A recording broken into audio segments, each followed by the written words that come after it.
Is making a very clear statement. Veterans are there to fight a war and then be forgotten. We don't know these people as human beings. We only knew them as uniforms. Well, Keir Starmer clearly disagrees. He thinks British veterans aren't worth much. The British Army's welcome was short-lived. We're the best that our country has to offer.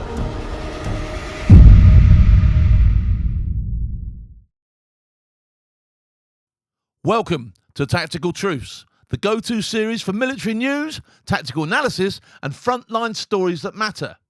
Before we get started, I need your help. 73% of you who watch regularly haven't subscribed yet.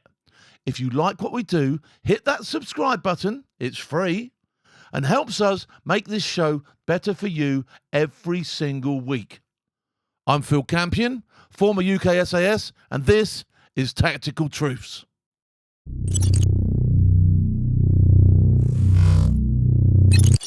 Okay, just when you thought we'd finally stopped refighting the troubles in Parliament, here we go again. A new petition has exploded past 127,000 signatures demanding veterans of Operation Banner are left alone, not dragged through the courts for doing their jobs decades ago. And why? Because Labour want to rip up the Legacy Act and reopen the past. Let's take a look at what the press are saying.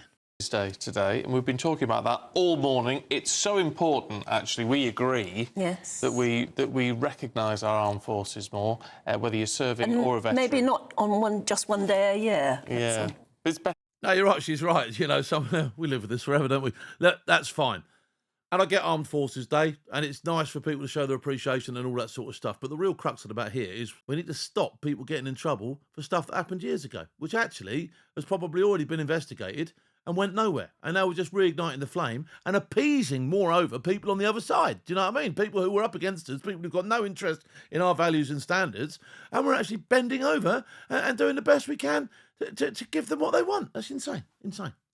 Than nothing. It is. For now. Let's talk to Minister of State for Security, Tom Tugendhat. Right, this is Tom Tugendhat. He could argue that the Conservatives took it so far. And this annoys me as well. And this is all politicians. They're all more interested in what political gains they can make and how many seats they can win by winning people over than they are the actual helping people out. And that's a fact. And I don't care what anyone says to that. And I'll argue that in front of any politician as well. They've all got their own agendas and they're all arguing their own points. Who joins us now. Good morning to you. It's interesting when we talk about Armed Forces Day and about everything that the big parties want to do for the veterans and for serving personnel. The problem do they want to do it for veterans or do they want to do it for the vote? Do they realise that the veteran vote is quite a substantial figure when it comes to the UK? Got as the party in government is that people will say, well, whatever you pledge, why haven't you done it earlier? Well, Stephen, look, I'm with Anne on this, actually. I think Armed Forces Day, for those of us who are veterans, isn't just one day a year. We live with our service, good and bad, throughout the year. And for some of us, that can bring back painful memories, but it can also bring back huge moments of pride of having served alongside some of the best that our country has to offer. And your point, Stephen, is entirely fair, but look at the record. Look at what Johnny Mercer has achieved as the Minister for Veterans Affairs, and look at what the Prime Minister has achieved in creating that cabinet position for veteran affairs. So they're bigging it up. They're bigging up the position. But, you know, many people would argue that Johnny Mercer was a toothless tiger. He might have had a decent little job. And I did visit him when he was doing that job as well. So, you know, he had his foot in the door. But was he really being listened to? Does the Armed Forces Covenant really give any sway unless people are completely committed to it? I can tell you for now that Sky News were contributors or held an Armed Forces Covenant. And they absolutely shit on me. Do you know what I mean? So it doesn't always mean that it's doing its job just because it's there. Do you know what I mean? You've got Op Resolute and Op Courage. Op Resolute and Op Courage. Are they stopping blokes from going down the pan? Are they stopping blokes from getting in trouble? Are they? Are they really? No. And they're not designed to do that. And I do get that veterans need help in other areas, you know, and people suffer when they get out. And this stuff is all designed to do that. But is this just a deflection tactic to get away from what you're really doing behind our backs? And that's selling everybody down the river? Help veterans who may be finding life just a little bit difficult at the moment. And we've also got the Northern Ireland Legacy Bill, which ends vexatious prosecutions of people like Dennis Hutchins. Now, GB News was absolutely brilliant in supporting us through that, because that's been a really difficult moment for many people in the armed forces community, seeing Dennis in his dying days, very sadly, in And I knew Dennis, a great, great guy. You know, he really, and it didn't. It's just what they did. It's just horrendous. What they put him through, him, his family, his loved ones. You know, just horrendous and just wrong on so many counts. 2021, being persecuted and prosecuted for God knows how many time, after he'd already answered all the questions so many times. Now, we've introduced the Northern Ireland Legacy Bill, and Sir Keir Starmer wants to repeal it. Now, I just think that's wrong. And so this is a really clear choice about... Yeah, it is wrong. But this, again, isn't an excuse for the Tories just to gain some ground and some points and some brownie bits back. Do you know what I mean? It needs properly standing up against. It really does need something doing.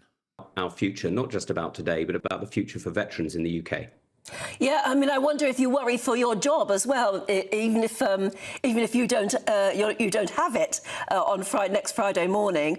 Do you worry that an incoming Labour government might actually do away with a Minister for the Armed Forces? Yeah, I do.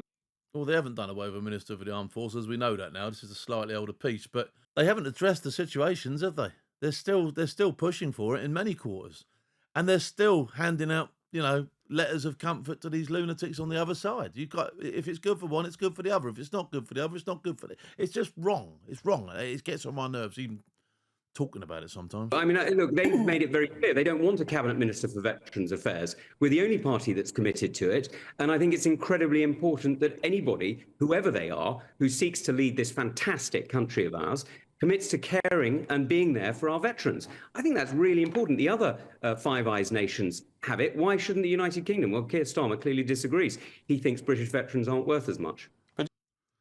I agree with what he's saying there, but, you know, at the same turn of the coin, you know, you could have stamped this out completely while you was in office, and it wasn't stamped out completely, was it? He says, I mean, John Healey, who we've just been talking to, says, well, you know, what Labour would do is cement the Armed Forces Covenant into law. And what does the Armed Forces Covenant give us? We all know, you know, I got shit on by Sky News. Subscribers and, you know, participants within the Armed Forces Covenant, they didn't give a shit about it. They really didn't. And so it's a toothless tiger again, isn't it? It's just sort of like legislation which is saying, look at how much we're doing. But actually, when you look at what it does nothing. It'll never help me out. The Armed Forces Covenant is already in operation, but that's not enough. We introduced that because it's a way of making sure that businesses and councils and other people across the United Kingdom are absolutely aware of what their responsibilities are and their commitment should be to Armed Forces veterans.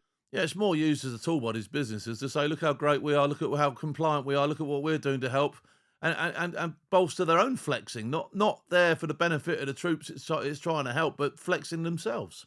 And I think that's really important. But what's also important is that central government sees its responsibility clearly. And I'm afraid over many, many years, we have seen that the MOD, quite rightly, is focused on fighting today's wars. That's exactly what we want them to be focused on. They need to be getting our servicemen and women ready for whatever challenges come at us, whether it's Putin. The MOD and the Army and the tri-services, in fact, need to concentrate on the job in hand. And I get that. That's what they're there to do. But we've still got what I call the 3 R's. Recruitment, retention, resettlement, all right? And if one of those is out of kilter, the whole thing falls flat on its face. And it has an impact all the way around the circle, right? So, let's get this, all right? If resettlement is poor and a soldier has a poor experience when he gets out, the likelihood is those people looking at him and asking him all the questions of, you know, should I join, shouldn't I join, it's going to put them off, all right? Then you're going to have a lower grade of soldier possibly in the army than should be there, which is going to have an impact on retention, all right? So you've got to get these things right, and they don't seem to get it, all right? Honestly, if there's a politician out there, come and speak to Phil, all right? And he'll tell you all about recruitment, retention, and resettlement. It's massively important, massively important. Threatening us in the East or Iran in the Middle East, you know, we need to be absolutely ready. We need somebody else. We need an Office of Veterans Affairs to make sure we're caring for those who have served, because this is an ongoing legacy. It's not about fighting today's wars, but it is about bringing together everybody from housing and healthcare and even education to make sure that... I get that. It needs to be a full package. It needs to be a full package. It needs to encompass everything. But you've got to stop. You've got to stop these ridiculous allegations. You've got to stop hounding people. You've got to jump on the lawyers like Shiner, who invent stuff just to grab a decent headline. Do you know what I mean? Forget about it. You know, these lawyers are not just there making money. veterans are properly cared for. And I'm afraid Labour doing away with that is making a very clear statement as to what they think veterans are for. Veterans are there to fight a war and then be forgotten. Well, he's obviously having a pop at the Labour Party, but the Labour Party, and I don't want to get political on here at all, but the Labour Party do seem to have been particularly poor when it comes to our veterans. And anything British, to be honest. And so many of our viewers are emailing in and saying that at the moment they just see a country where we appear to treat illegal immigrants better than our veterans. You've got veterans sleeping on the streets while immigrants and migrants are in hotels, costing the country a fortune. And that's ongoing, isn't it? No, I'm going to have to correct you there, Anne, because actually that's one of the things that Johnny has achieved. The Office for Veterans Affairs... He's again saying what Johnny achieved. Well, Johnny's not there anymore, is he? Do you know what I mean? Whether he achieved it or not, he's not there anymore. Made sure that no veteran is sleeping rough who... You can't say that because throughout your tenure and all the way in, squaddies were ex-service people were living on the streets, and they still are. Who doesn't have access... And this whole thing just whips up this storm every time. And we can go down this line a million times, but it doesn't make any difference unless the policies and politics is on our side. To a place. Now, for various personal reasons, occasionally one or two, maybe, but all of them have access to a place if they wish it. And Johnny has been absolutely clear about this. This is what he's been literally devoting the last few years to, and he's done a brilliant job. Now, as I say, there's a lot still to do, but Op Resolute and Op Courage that he has led has brought together cross-government working groups, it's brought together councils, it's brought together the devolved administrations across the United Kingdom, in Northern Ireland, Scotland, England and Wales, and it's made a huge difference. So, you know, this is exactly... I would say a huge difference. I'll say it's made a difference, all right? And for those people in the right place at the right time, it probably has done something. But there's still loads of people who are falling through a net. And it's a big net. And it's a net that seems to be widening with this new government, unfortunately. Why the Office of Veterans Affairs matters so much and why I'm so worried for fellow veterans if Labour get in, because they're saying they're going to do away with it. That's what the press have been saying. That's the headlines. Now let's get into it. The Northern Ireland Troubles Legacy and Reconciliation Act was meant to put a line under the past. It blocked most new inquests and civil cases, and it gave immunity only if people came forward to speak the truth. Not perfect, but it stopped the legal witch hunt. Now Labour says it will scrap it. That means we're back to square one. Veterans, many of them in their 70s and 80s, could be hauled in for events that happened in a fog of war moment half a century ago. Meanwhile, ex-paramilitaries protected by peace deals sit tight. Still breathing, still smiling. Well, Brigadier Ian Dials, who served in Northern Ireland, launched a petition. He's had enough. And it turns out so have a lot of you. Over 127,000 people signed in under 2 weeks. That's not a ripple. That's a tidal wave. This isn't about rewriting history. It's about justice being consistent. You can't chase veterans with one hand while shaking hands with ex-terrorists with the other. That's not justice. It's politics. And here's the real kicker. If this repeal goes ahead, trust in the system completely collapses. Why serve if you'll be punished decades later for doing what the government told you to do? Thousands of attempted murder cases, them trying to kill us trying to react under the auspices of a yellow card and do what we need to do to get the job done. If we're dishing out prosecutions on ancient battlefield chaos, let's do all of it. Fair's fair, isn't it? The petition's now up for parliamentary debate. Veterans, groups, families and supporters are watching very closely. We'll stay on it. But if you've got a mate who served in Northern Ireland, let him know. The fight's not over. And if you want to hear the conversations we can't discuss openly, join Force TV for just 16 pence a day. Until next time, I'll see you later on.